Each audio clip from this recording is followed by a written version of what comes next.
cet atelier entre dans le cadre de la campagne nationale de plaidoyer pour la mobilisation des ressources du Fonds mondial.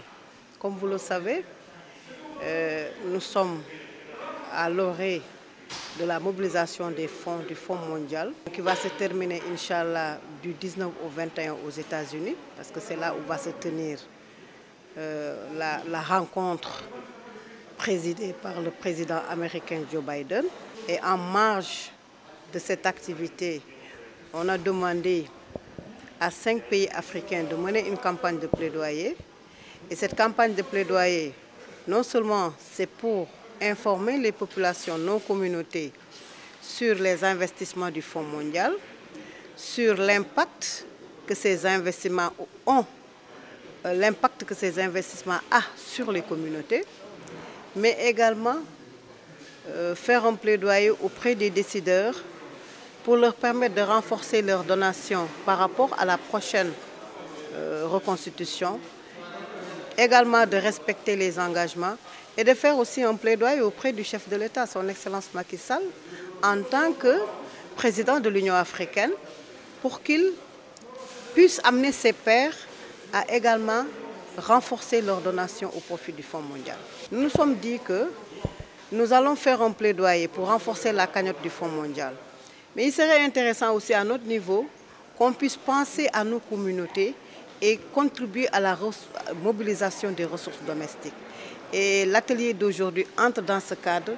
Nous avons invité les élus locaux, les parlementaires, les responsables d'organisations de la société civile pour effectivement réfléchir avec eux, réfléchir ensemble pour qu'on puisse trouver des voies et moyens, des stratégies innovantes qui nous permettent au moins d'avoir des financements au niveau de la base, au niveau local, et tout ça pour le bien-être des communautés. Et c'est ce qui explique l'atelier d'aujourd'hui.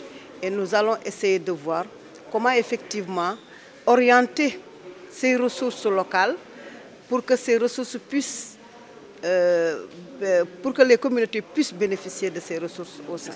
Vous savez, on reçoit les financements des partenaires techniques et financiers qui nous viennent de l'extérieur, comme par exemple le Fonds mondial, comme par exemple l'USAID, comme par exemple l'ONU-SIDA. On doit bénéficier de ces ressources.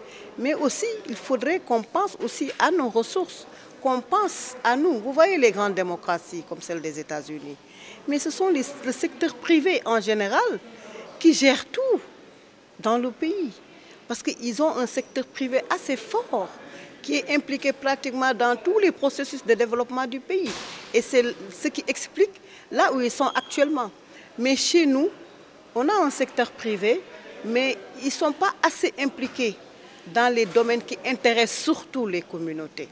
À part le rayon d'action où ils évoluent, en général, ils ne prennent pas les préoccupations des communautés dans leur grande majorité.